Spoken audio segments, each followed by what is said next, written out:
Oi, eu tô aqui hoje para contar um pouco mais detalhado esse um ano após eu ter tido uma doença raríssima, como é que foram os primeiros sintomas, como é que foi toda a recuperação e como é que eu tô hoje. E também quero falar que tem um outro vídeo falando bem detalhado sobre o que é doença autoimune, quais são, se tem, se é contagiosa, se tem cura e o tratamento. Isso vai ser num outro vídeo para esse não ficar longo. E então vamos lá, vou te contar. Vem comigo. Bom, os primeiros sintomas que eu me lembro assim mais forte foi no dia 27 de abril de 2019. Foi um dia muito especial, muito feliz para mim, muito esperado, muito aguardado, porque foi o dia que eu tive a oportunidade de estar falando um pouco sobre comportamento humano, mais especificamente sobre depressão, ansiedade, suicídio e espiritualidade.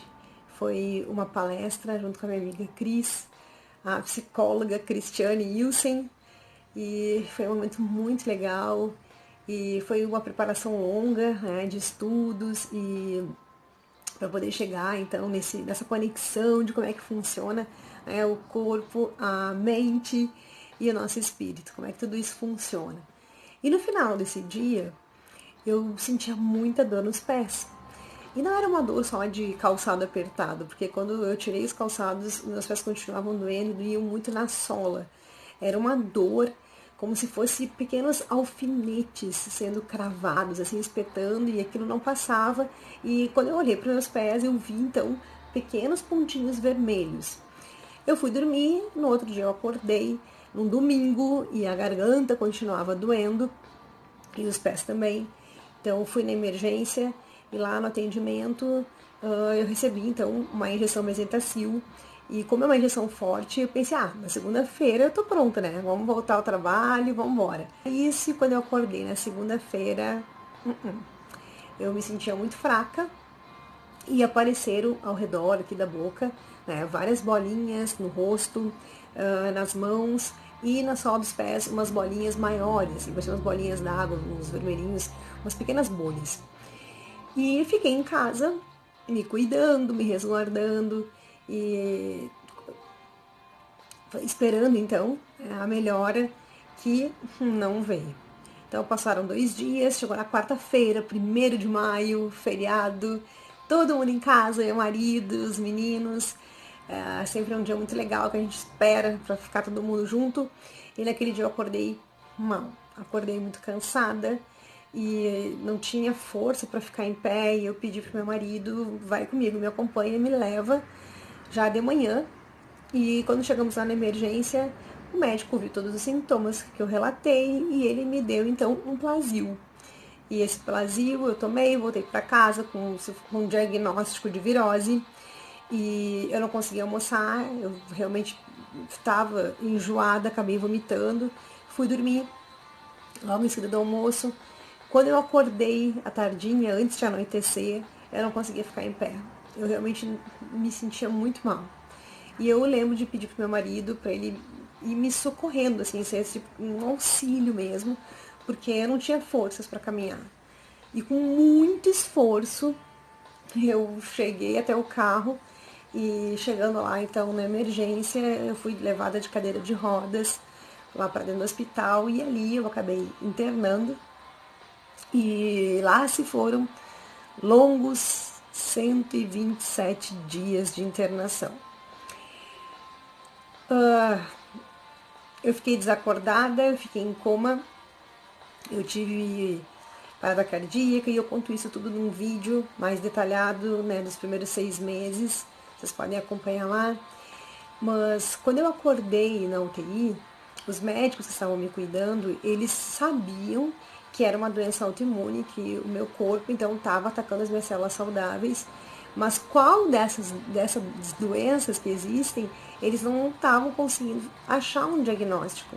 Então eu tive medicação para lúpus, eu tive uma troca de sangue, fiz uma diálise, eu tive vários testes e eu lembro de uma medicação quimioterápica que eu tomei muito forte, que é para ajudar na resistência, na imunidade, que é uma medicação que tem efeito por 2 anos, pensa numa medicação forte.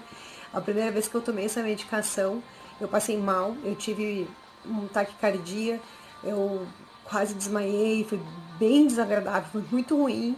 E na segunda vez, então, na segunda dose, depois de 15 dias, eu lembro do médico plantonista, o Dr. Marini, uma pessoa que eu tenho muito carinho, muita admiração. O médico ficou ali por muito tempo ao meu lado. Foram horas esperando aquela medicação e conversando, batendo papo, até que teve reação de novo. Eu tive outro princípio de parada cardíaca, eu passei muito mal. Ele na mesma hora já estava ali do lado e me atendeu. E foi necessário então baixar a dose dessa medicação, que era para eu estar recebendo essa medicação em 4 horas. Eu acabei levando mais de 8 horas para receber essa medicação, então, que ia estar me protegendo, porque ainda não sabíamos qual é a doença. E passado, então, todo esse tempo ali na UTI, eu tinha a respiração mecânica, porque como tudo paralisou, os músculos todos pararam e acabou, então, realmente eu ficando muito fraca, perdi massa magra e eu não tinha resistência para nada, nem o diafragma funcionava para poder respirar, eu precisava de ajuda. Saindo da UTI, sempre com muita fisioterapia. Tem também alguns vídeos aí mostrando desde lá do hospital como é que foi para poder voltar aos movimentos. Primeiro voltou o braço e assim foi indo. Eu precisava de ajuda para tudo, ainda preciso, já chego lá nesse 1 ano. Só que com 10 meses, não, 11, desculpa, com 11 meses, eu tive agora uma nova consulta. Então, esse médico que está me atendendo, ele é um neurologista, um pesquisador, ele é um professor, tem uma equipe que trabalha junto com ele, e eles estão pesquisando essa doença raríssima que não se fechou diagnóstico, não se encontrou na literatura médica um diagnóstico, nenhuma doença parecida ou, né, ou correspondente aos sintomas todos que eu tive.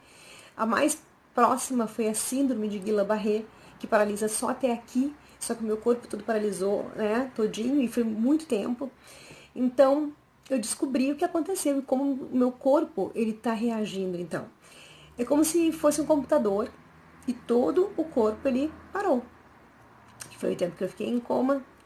E quando voltou a funcionar a atividade cerebral, as informações dos neurotransmissores para o sistema motor de movimento, ele voltou como se fosse um fiozinho que viesse da cabeça até as extremidades, até o pé, até a pontinha dos dedos. E ele vem muito devagar, ele vai conectando e vai voltando como se fosse menos de 1 milímetro por dia. Então, a minha recuperação de movimentos, das conexões motoras, podem levar até 2 anos para poder então voltar tudo. Como é que eu tô hoje, depois de 1 ano de tratamento? Como vocês estão vendo, eu consigo fazer vários movimentos, mas eu ainda não tenho o movimento dos pés. Eu consigo ficar de pé, já consigo andar com andador, só que o que acontece? Os meus pés, eles ficam assim, ó, ficam assim paradinhos. Então, o pé direito, ele mal e mal já sobe um pouquinho, ó, sobe um pouco, mas o outro, nada, fica totalmente parado. Então, devido a isso, por não sentir, não ter essa estabilidade, eu não tenho equilíbrio. Então, eu fico andando como se eu estivesse em pernas de pau, assim, buscando um equilíbrio, né, para poder me movimentar, que eu consigo dar uns pequenos passos, sim, mas não é ainda com um caminhar, vamos dizer assim. E o que realmente eu vejo, assim, maior a ser tratado agora, né, na fisioterapia, nesse processo, são as minhas mãos. Como eu fiquei muito tempo sem usar, sem mexer, o que aconteceu? Os tendões, eles atrofiaram. E isso trouxe uma deformidade. Eu estou tentando deixar minha mão reta. Né? Se você colocar a mão de vocês aí reta, vocês vão ver que realmente isso aqui tem uma reta, ó, tem uma deformidade.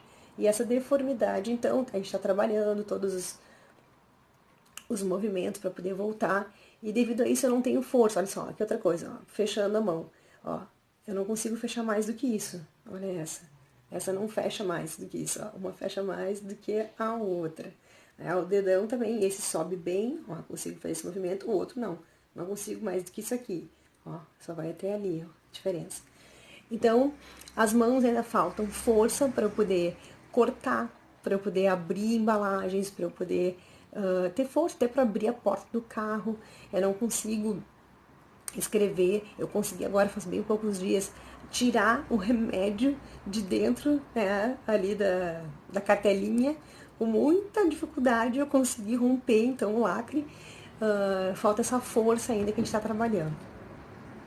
E o que eu tenho para dizer para vocês nesse longo tempo de um ano? Não é fácil, porque eu estou totalmente dependente, né, do meu marido, ele que me dá banho, é ele que me traz a alimentação, ele que corta tudo, ele que está me servindo o tempo todo. O bom é que ele é maravilhoso, ele tem tido muita paciência de tornar esse momento mais agradável, ele faz tudo isso sempre com um sorriso e a gente brinca muito, né? A família dele é muito brincalhona, então eles tudo vira piada.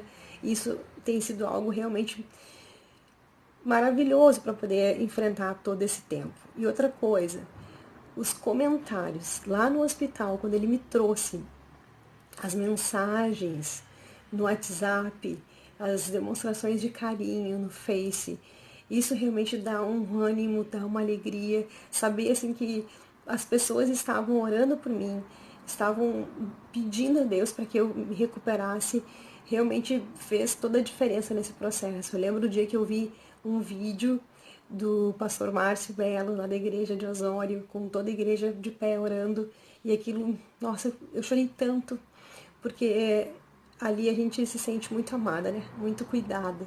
E ver pessoas que a gente ama ali no vídeo, clamando, né, pela tua vida, não tem preço, isso é muito bom. E depois aqui em Porto Alegre, a igreja que eu estou indo, na Brasa, o pastor Hudson falando que a igreja toda orou, e ver no final do culto algumas pessoas chegando. Tu que é a Tatiana? Puxa, eu queria muito te conhecer, porque lá na minha casa, no grupo de estudo, todos nós orávamos por ti. E não foi uma nem duas, foram muitas pessoas falarem isso. Então, a certeza daquilo que hoje a medicina tem comprovado, que a oração ela tem muito efeito para a cura, porque realmente toda a neurociência hoje explica, né, as ondas que são transmitidas, e aí você pode pesquisar um pouquinho mais sobre isso, mas o que eu tenho para te dizer é que o nosso corpo físico ele está ligado com a nossa mente, com a nossa alma e com o nosso espírito. E nós precisamos receber essa comunicação, esse relacionamento com Deus. A gente precisa acreditar, a gente precisa ter fé. Né? Espiritualidade não é religião. Espiritualidade é o que a gente é a nossa essência. Nós somos um espírito que habitamos num corpo e temos uma alma. Isso somos nós. Então, falar com Deus, que o Criador, né, saber que existe um Deus que morreu por mim e que é o médico dos médicos e que eu estive com Ele e que Ele está comigo em todo esse processo e tudo isso tem um porquê. É realmente o que dá força, é o que motiva, é o que dá bom ânimo. Então, eu quero te pedir, porque é muito carinhoso, é muito gostoso, é muito prazeroso quando a gente recebe comentários de carinho, ou até mesmo perguntas, né, se interessando, aí, como é que foi isso? E aquele outro, o que é? Eu queria saber sobre isso. Eu te peço, deixa ali um comentário, porque ajuda bastante na recuperação nesse momento, para poder se sentir útil, poder compartilhar um pouco mais dessa história aí, que já vão 1 ano, 12 meses que se passaram. Eu te agradeço por você estar comigo até agora, por estar me acompanhando, estar ouvindo esse relato, e te desejo tudo de bom, que Deus te abençoe e te dê aí um abração bem apertado, e até o próximo vídeo.